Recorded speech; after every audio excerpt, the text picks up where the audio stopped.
The CBS Radio Mystery Theater presents...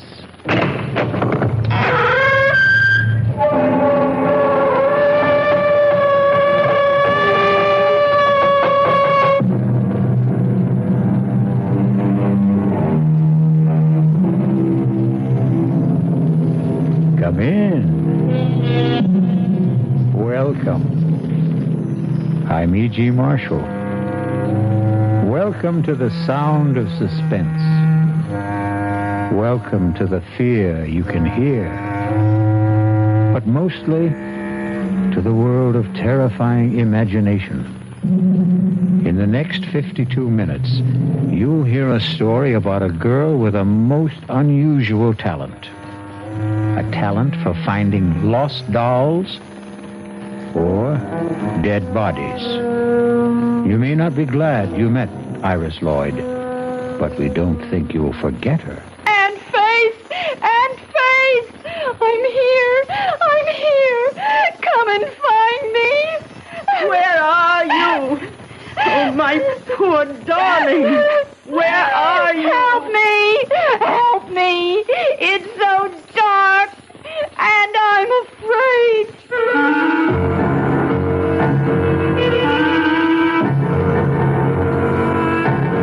Our mystery drama, The Girl Who Found Things, was written especially for the Mystery Theater by Henry Slessor and stars Norman Rose. It is sponsored in part by the Kellogg Company, makers of Kellogg's Special K cereal, and by Anheuser-Busch Incorporated, brewers of Budweiser.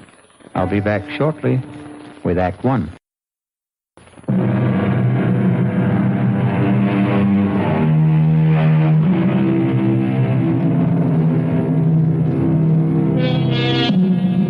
And now, Act One of The Girl Who Found Things.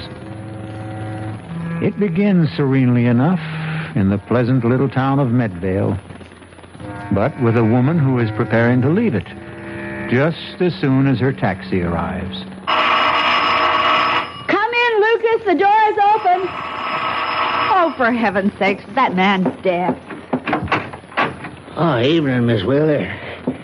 I hope I'm not too early. No, I'm all packed. You can take that trunk in the hallway first. Then I've got a few small suitcases, but they can go on the back seat with me. Yes, ma'am. Is that all you're taking to Europe? I sent the rest ahead to the ship. Well, go on, Lucas. Start loading that taxi. Yes, ma'am. Yeah, I was just wondering if there is something you wanted me to do in the house for closing it up, you know. It's all been done, Lucas. You sure you turned off the gas, electricity? How about the fireplace? I see you had a fire this morning. Are you sure it's good and cold? Oh, I suppose you could check it again, just in case. Better safe than sorry, they say. Seems to me you've got a couple of embers burning there. Maybe I could put them out with a shovel. Please hurry, Lucas. Yes, ma'am. I'm going about this as fast as I can. You see, this isn't easy for me. What isn't? Lucas, for heaven's sakes, put the shovel back. You're tracking ashes all over the floor. Please, turn around, Miss Wheeler.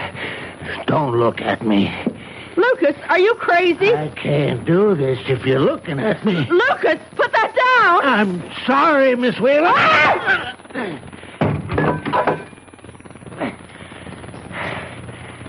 Had to do it, Miss Wheeler. I had to. Now I've got to pick you up. Take you outside to the woods. That's where I got to bury you, Miss Wheeler.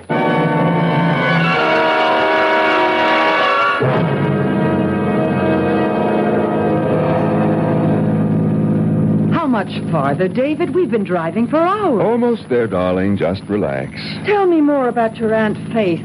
I don't really feel prepared to meet her. No one's ever fully prepared for Aunt Faith. I warn you that she's something of a character. Just waiting to be discovered by Monthly Digest. Anyway, after my mother died, she became less auntie and more motherly. That's why she was so upset when I got married and failed to do my filial duty. By bringing your bride home for approval.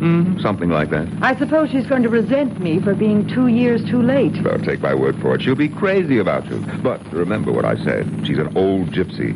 Don't be surprised if she drags out a crystal ball and starts predicting your future. Speaking of which, there's our future for the next few months straight ahead of us. The old homestead. David, is that you? It's us, Aunt Faith. Oh, David, my handsome boy. Hello, Auntie. Oh, I'm so glad to see you. It's wonderful seeing you. Aunt Faith, meet Rowena. Well, and it's about time. Hello, Mrs. Demarest. Nice to meet you at last. Oh, David, she's beautiful. Well, come inside. Come in. I've got a fire going. Let me take your coat, my dear. Oh, what a lovely fur. What is it, mink? Sable. I told Rowena she ought to wear the label on the outside so that people... Oh, well, I didn't know that you had company, Auntie. Oh, yes. David, this is Lieutenant Reese. Lieutenant, this is my nephew, David Wheeler, and his wife, Rowena. Ah, Lieutenant. That isn't a military title, is it? No, sir. I'm with the police. Oh, of course. Well, how do you do? I'm sorry we have to meet this way, but then I always seem to meet people when they're in trouble. Of course, I've known Mrs. Demarest for some time. Well, Lieutenant Reese has been a wonderful help with my charity work, David.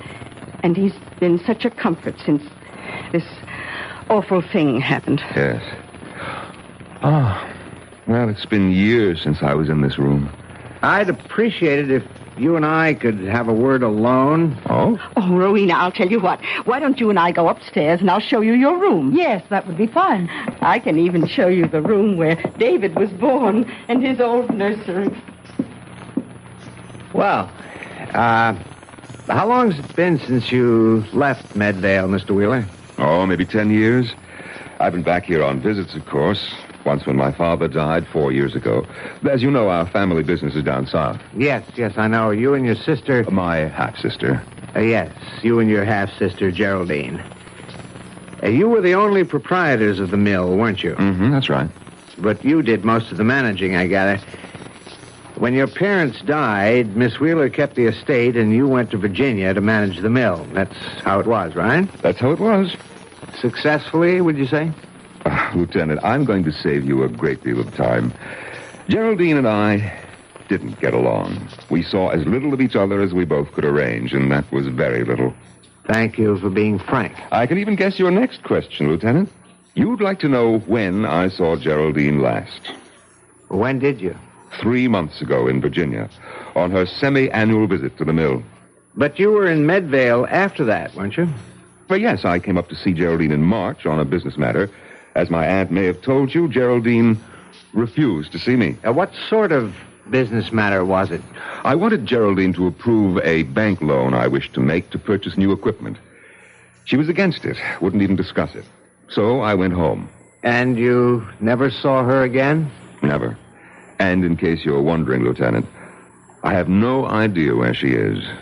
No idea at all.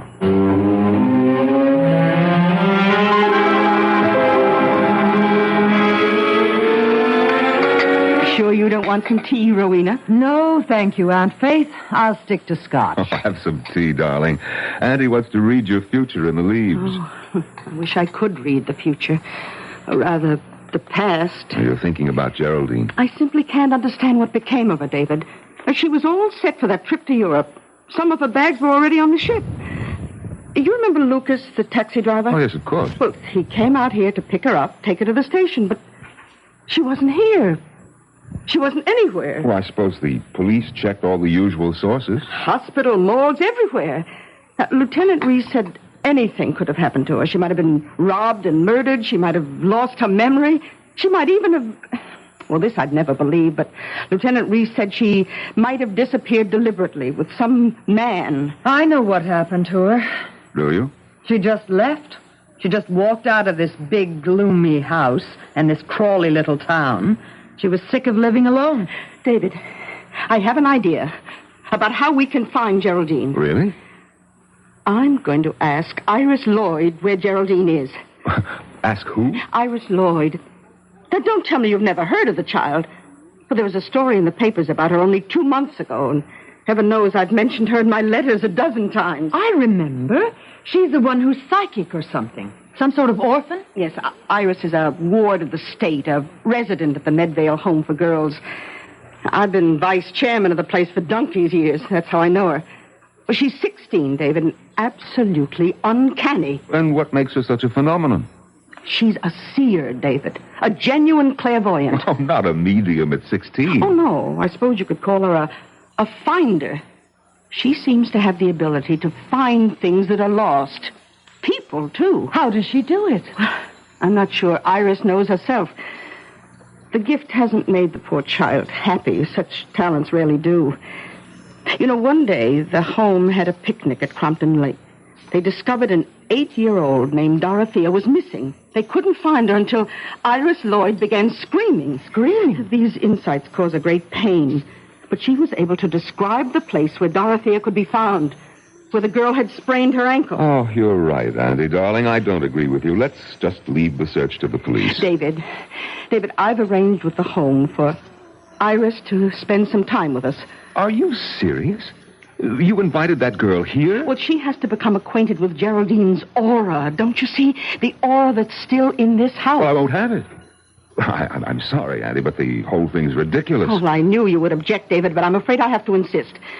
We're picking up the girl this afternoon. Oh, really now, Aunt Faith? You understand, my dear, don't you? Yes, I understand, Mrs. Demarest. And I'm looking forward to meeting Iris Lloyd.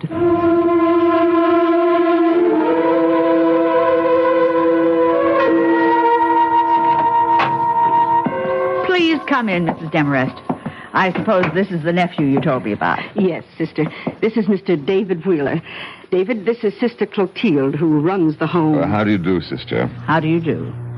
In case your aunt hasn't told you, Mr. Wheeler, I'm not at all in favor of this move. I think it's wrong to encourage Iris in this delusion of hers. Well, then you and I agree with each other, sister. Oh, it's not a delusion, Sister Clotilde. It's a gift from God. She's undisciplined. You might even say wild. But you are letting us have her, sister. She can come home with us. Did you think my poor objections carry any weight, Mrs. Demarest? One moment. Sister Pauline, would you send Iris Lloyd in now? Shall I come in? Yes, Iris, come in. Iris, you know Mrs. Demarest. This is her nephew, Mr. Wheeler. Hello. Hello. You remember me, Iris. I've been coming here at least 3 or 4 times a year to see all you girls. Yes, Mrs. Demarest. Now, the directors have been good enough to let us take you home with us for a while. We need your help, Iris. We want you to see if you can find someone who is lost. Yes, Mrs. Demarest. I'd like to come home with you. I'd like to help you find Mrs. Wheeler. Oh, then you know about my poor niece, Iris? The Secret Service couldn't have secrets here, Mrs. Demarest. You know how girls are. Well, I guess we can get started any time if Miss Lloyd is ready. Please call her Iris, Mr. Wheeler. Remember that you're still dealing with a child.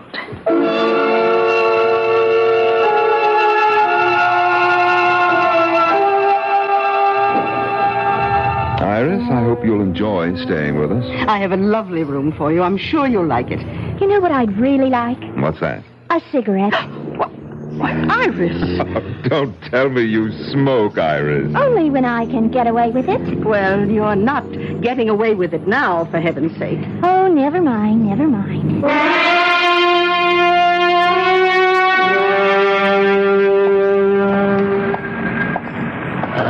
Hello there, Mr. Wheeler. Oh, Lucas. Well, how are you? How's the taxi business, Hey, could I talk to you a minute, Mr. Wheeler? No, Lucas, I'm sorry. I've got to get these groceries home. We have company for dinner tonight. She's at your place, ain't she? That girl. What girl? That Iris Lloyd. The girl who finds things. I'm afraid of her, Mr. Wheeler. I'm afraid she'll find out what we did. Shut up. Don't you ever say anything like that to me again. I'm scared, Mr. Wheeler. I'm telling you, that girl is peculiar. She knows what you're thinking, they say. She knows where you can find anything, even dead bodies. Get away from me, Lucas. I told you to keep away from me when I came here. Now, get away from my car before I run you down. But I'm scared. I'm scared of that little girl.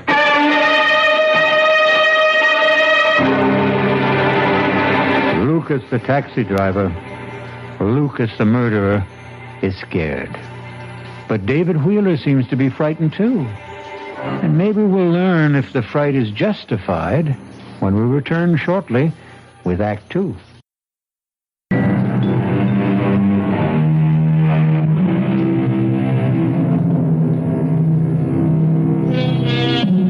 Now let's go back to the little town of Medvale for the second act of The Girl Who Found Things. David Wheeler has just returned from his shopping trip, but he finds things are different in the big house at the end of the road. What happened here, Rowena? This room looks like a cyclone hit it. It was Hurricane Iris. What are you talking about? Aunt Faith caught her sweet little orphan Annie in here smoking one of my cigarettes. I didn't hear the whole argument, but I'll tell you one thing. That girl has the vocabulary of a longshoreman. Well, maybe that'll knock some sense into Aunt Faith. Iris started throwing things, and that's when Aunt Faith went upstairs to lie down. I'll go and see her. Tell her to take her psychic delinquent back where she came from. I wouldn't bother her now. She's not feeling well. Well, I'll see the little monster then. Where is she? Next door to us, in Geraldine's room. Iris? Iris, it's Mr. Wheeler. May I come in? Hello, handsome. Auntie says you went shopping. What have you been up to, Iris? Now, my aunt isn't a well woman, and we won't put up with any bad behavior. Now, what happened downstairs? Nothing. I found a button ashtray and took a couple of drags. You'd think I was committing a mortal sin the way she yelled at me. I heard you did some fancy yelling yourself. Is that what the sisters taught you at the home? They didn't teach me anything worthwhile. Well, maybe you need more instruction. Maybe you better get back there as soon as possible. Oh, Mr. Wheeler, please. Oh, I'm awfully sorry. I didn't mean to do anything wrong. I didn't. Oh, please don't send me back. No, wait. Oh, please. Wait a minute now. Oh, please don't do it. Oh, don't. What's going on? Oh, Mrs. Demarest, I'm so sorry. We interrupt our Mystery Theater to bring you this special bulletin. Military sources say Chinese Air Force MiGs bombed Vietnamese-occupied islands of the disputed Paracels Group Sunday morning Asian time. Chinese troops reportedly landed on the atolls. Fighting is said to have broken out on at least one of the islands, and 6 South Vietnamese were killed and 16 wounded in the first minutes of the battle. Reading that bulletin, military sources say Chinese Air Force MiGs have bombed Vietnamese-occupied islands of the disputed Paracels Group Sunday morning Asian time. We'll have more on that as it becomes available. We now return to CBS Mystery Theater. I don't know what came over me. It was the devil. I'm sure it was the devil trying to take my body into... Oh, there, Iris. It's all right, dear. I know you didn't mean what you said. No, it's a gift that makes you this way. And don't worry about what I asked you to do. You take your time about Geraldine. Take as long as you like. Oh, but I want to help. I really do, Aunt Faith. Now, wait a minute, Auntie. You're not going to fall for this... Oh, listen. Listen. Do you know something? I can feel your niece in this house, Aunt Faith. I really can. I can feel her in this room, whispering to me, trying to tell me where she is. Can you, Iris? Can you really? For heaven's sake, Auntie, can't you see that I can. I can. I can feel her everywhere. I can almost touch Miss Wheeler. Oh, is this her closet? These are her clothes. Oh, they're so beautiful. She must have looked beautiful in them. Has Iris ever seen a photo of Geraldine? Oh, look at this one. It's all gold, all shiny gold. And it's so long. Was she very tall? It's an evening gown, Iris. Oh, I can sense her in this gown. I can. I just know I'm going to be able to find her for you, Aunt Faith. I know it. Yes. Yes, I believe that too, my child.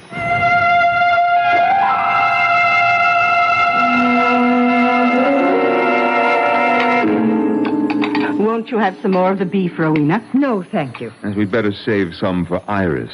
Something tells me that little girl has a very big appetite. Well, I wish she'd come downstairs. I told her dinner would be served at 7:30. Would you like me to go upstairs and see if she's all right? No. I'm sure she'll be down in a moment. You've really forgiven her completely, haven't you? Of course.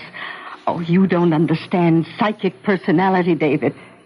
It wasn't her swearing at me this afternoon. It was this demon which possesses her. The same spirit that gives her the gift of insight.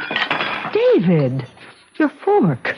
Take a look at what's coming downstairs in a gold lame evening gown.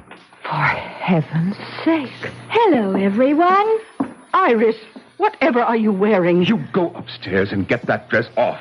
You have no right to wear my sister's clothes. Take it off. Why should I? You heard me. Get that dress back in the closet. I won't, Aunt Faith. No, I won't take it off.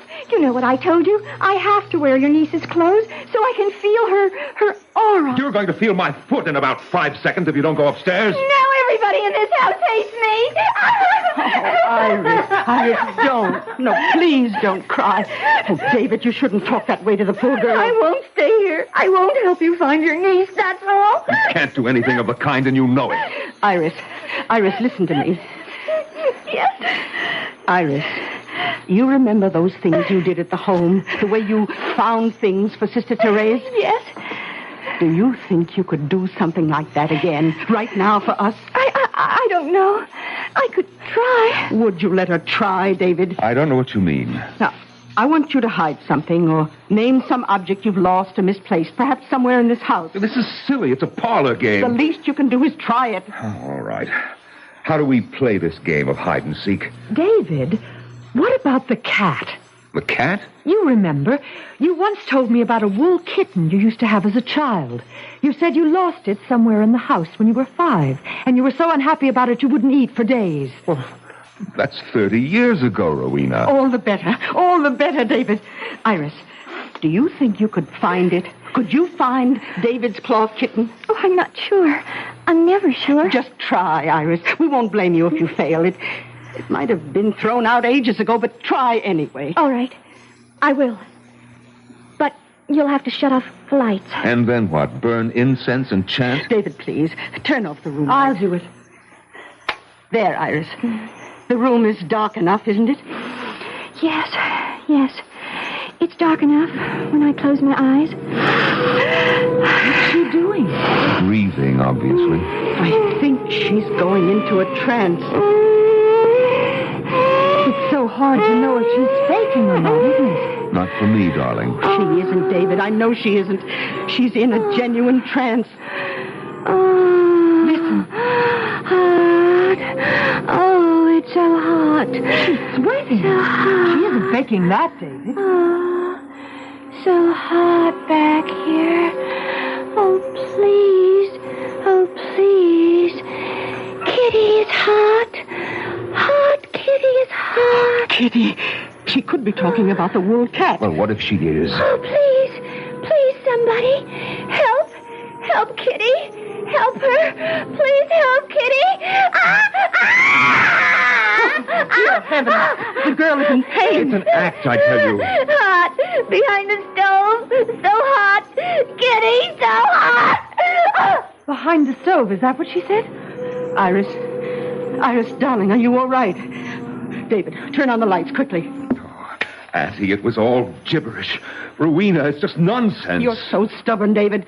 Well, she said it clearly. The kitten's behind the stove. Well, you probably stopped it when you were a little brat of a boy. We could find out, couldn't we?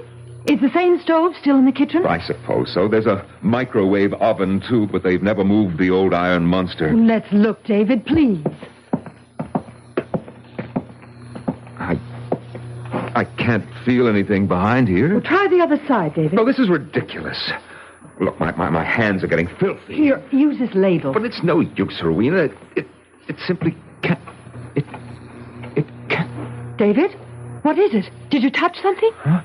Oh, yes. Something. I don't know what. Can you get it out? Well, yes, I think so. Oh, good Lord. David! It's a cat. A wool cat. Yes. It's so filthy and old, but it's still a cat, isn't it? Is it the one you lost? Is it? Yes, it's the one. David, you look so strange. You look frightened.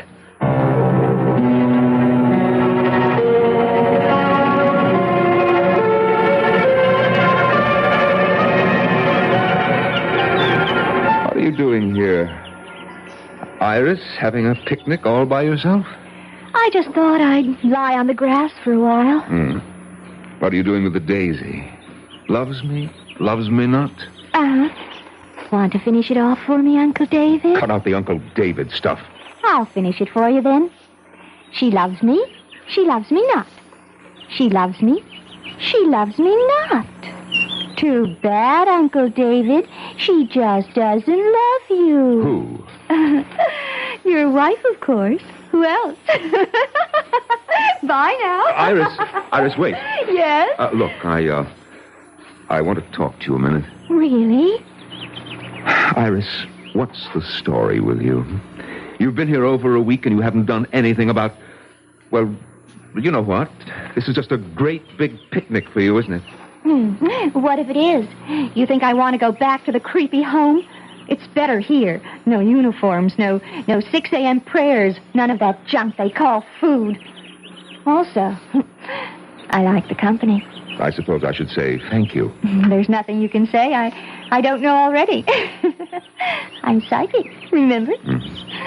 What about that, Iris? Is it just some kind of trick? You can tell me. I'll show you if it's a trick. Want me to tell you all about yourself? All right, go ahead. Okay. Your wife hates you. She thinks you're rotten. You weren't even married a year when you started running around with other women. You never went to the mill, not more than once or twice a month. That was how you ran the business. All you knew how to do was spend the money. You little brat. You're not psychic, you're an eavesdropper. Oh, let go of my arm. Your room is right next door. You've been listening. You think I could help hearing you two arguing? No, I guess you couldn't. I'm sorry, Iris. I hope I didn't hurt you. I know a way you can make it up to me. Like this. Oh, hey, now cut that out, will you? Don't you want to kiss me? No, you dumb kid. I'm not a kid. I'm almost 17. You were 16 3 months ago. I'm a woman. But you're not even a man.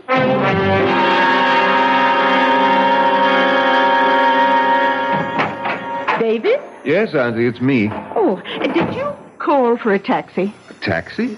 No, why should I? Oh, I don't know, but Lucas's cab is in the driveway. He said he was waiting for you. Lucas? Well, I'd better go and see what he wants. Dinner will be ready around 7, David.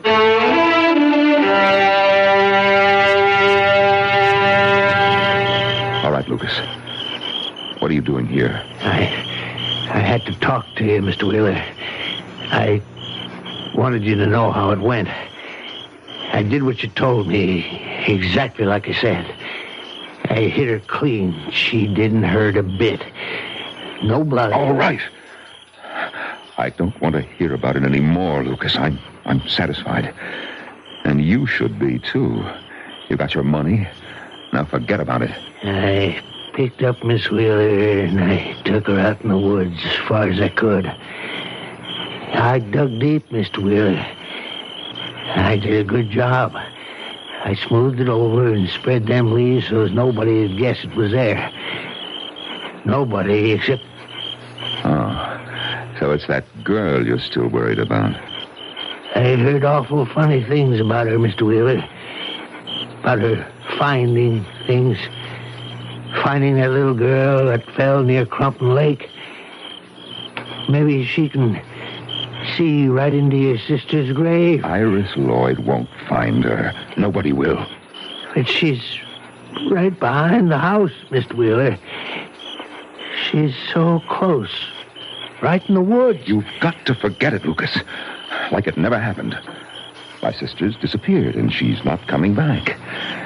As for the girl, don't believe what you hear. Nobody can see into a grave, Lucas. Nobody.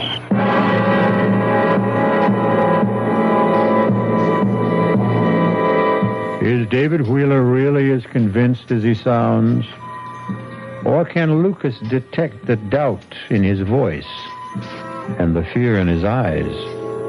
We'll learn more about the girl who found things when we return shortly with Act 3. I'm highbrow. Now let's return to the Wheeler house in the town of Medvale. A house filled with people waiting for a psychic revelation from the girl who found things. But that revelation appears to be very slow in coming. That girl has been here for how long? 2 weeks? It seems like 2 months. And she hasn't done a thing but enjoy herself. David, what's the point of our staying on? You said you had some affairs to settle. You don't seem to be conducting any business at all. I hadn't been in the mood for business. That's nothing very new, is it? How long are you going to keep that light on? I'd like to get some sleep. If you think Iris Lloyd is indulging herself, what about you? Shh, be quiet. I told you that she can hear every nasty little quarrel in this room.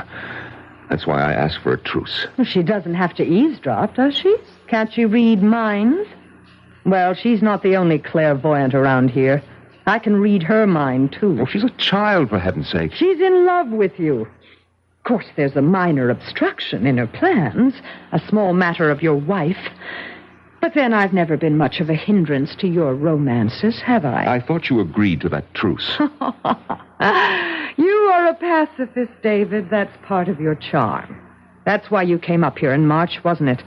To make peace with Geraldine. I came here on business. You came to keep Geraldine from sending you to prison. That was the business. You know nothing about it. I have eyes, David. I know you were taking money from the mill. Too much money. Geraldine knew it, too. How much time did she give you to make up the loss? All right. If you won't let me get some sleep here, I'll sleep in the library. David? David, is that you? Yes, Aunt Faith. What are you doing up? Oh, I heard a noise. Oh, well, it was me, probably. I was just going down to the library to find a book to read. No, it wasn't you. David, look. What? Oh, it's Iris. Yes, in her nightgown. What's she doing in the front hall, dressed like that? David, she's sleepwalking. What? Look at her eyes. David, we have to follow her. No, let her alone, Addie. You're not supposed to disturb a sleepwalker, are you? I've got to follow her. All right, I'll come with you. David, she's talking to herself. Can you hear her? What did I forget? What did I forget? Did you hear that? Did you hear what she said? Yes, but I don't understand it. Why doesn't the taxi get here? Why doesn't it get here? Taxi.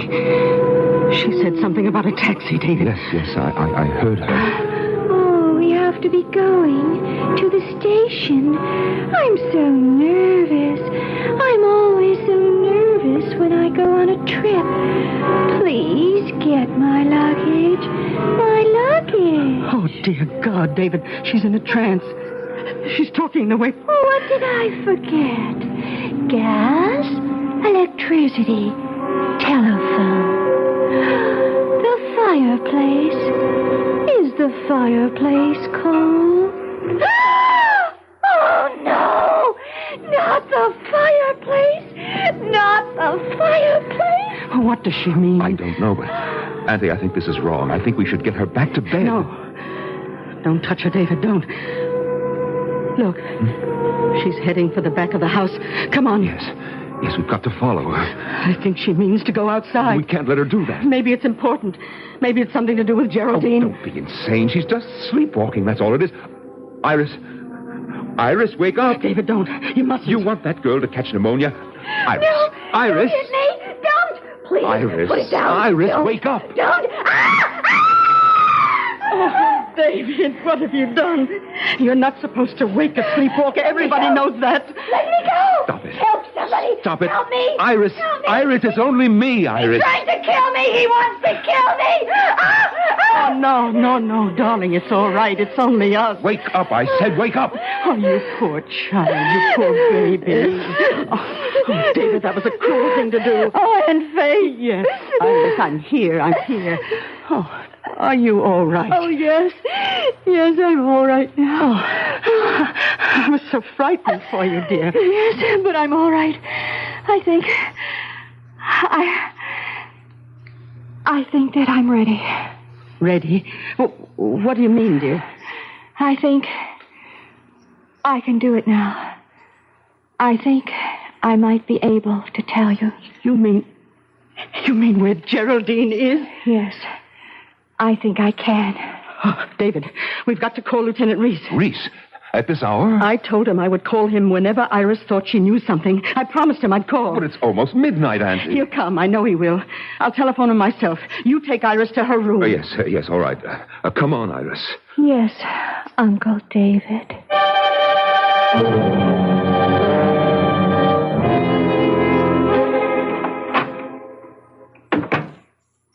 Well, Uncle David, are you scared? What are you talking about? You look scared. Scared of me? Shut up. I thought you would be. The minute you heard that I was ready. I'm sending you back. Iris, you're a fake. Even your sleepwalking act was a fake. Oh, David, you're so cute. You really are. But you know what? I don't have to be ready. I don't have to do anything at all when that policeman gets here. Not if you don't want me to. You don't know what you're talking about. You better kiss me now, David. You better kiss me. And make it really good. All right. All right, if that's what you want. David! Get out of here! I don't want you in my room. Rowena. You were right about the walls between these rooms, David. You can hear every little thing. I hate you. David hates you, too. Tell her, David. Why don't you tell her? Yes. Why don't you, David? It's the only thing you haven't done so far. David! Yes, Aunt Faith? Oh, I just spoke to Lieutenant Reese. He says he's on his way. What for? Oh, you are ready, Iris, aren't you? You're ready to tell us where Geraldine is. Yes. I'm ready to tell you, Aunt Faith. More than ready.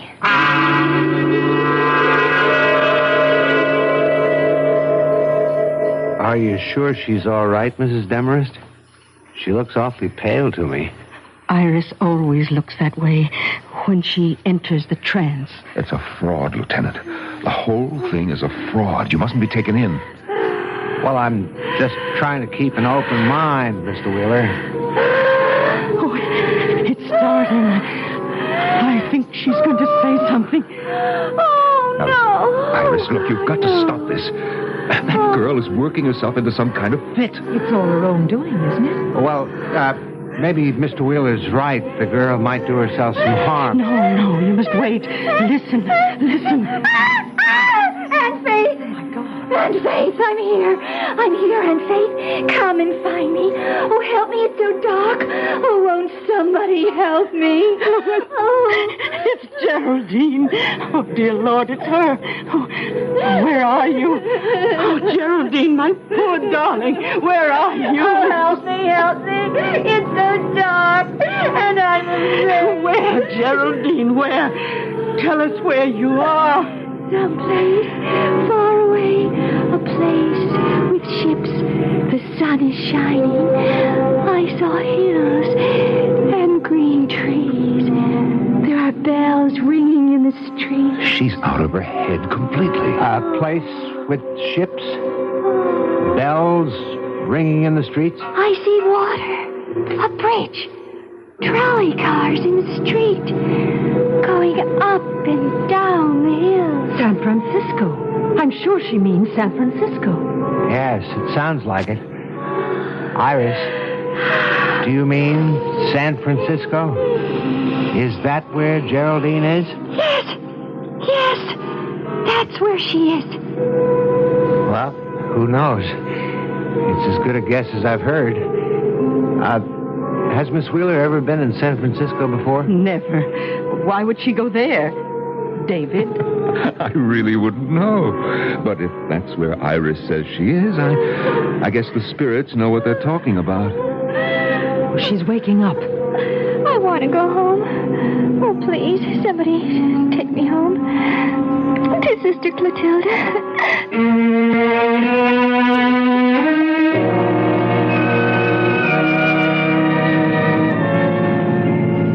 Well, your idea was a huge success, Auntie. But I can't say that I'm not glad to see little Iris back where she belongs. Yes, the poor child. It's the only home she knows. Now all the police have to do is find Geraldine in San Francisco, if she hasn't taken a boat to South America by now. I just don't understand it. It's not like Geraldine to run away without a word.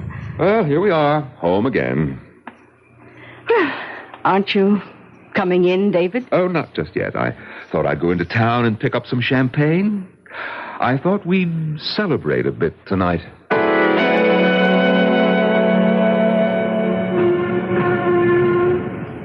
Well, hello, Lucas. How's the taxi business, huh?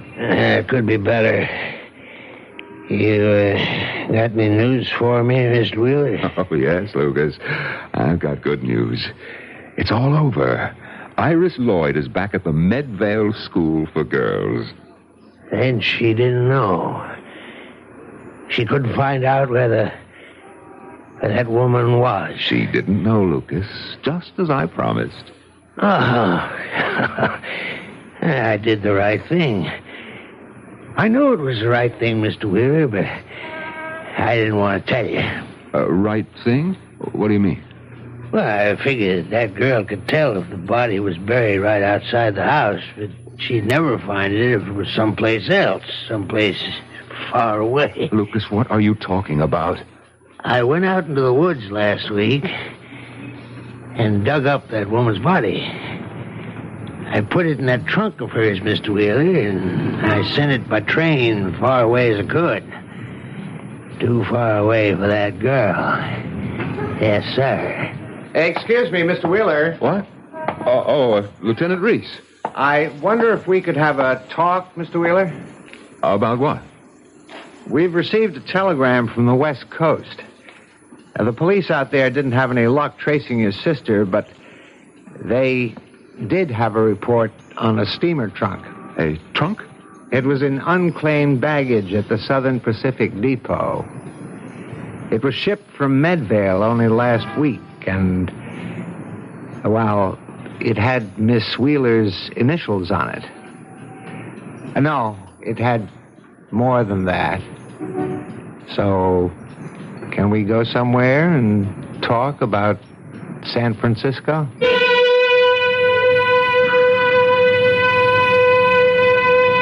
Well, Iris Lloyd is back in her own bed tonight, and her dreams will probably be peaceful. But David Wheeler is in for a nightmare that may last him for the rest of his life. I'll be back shortly.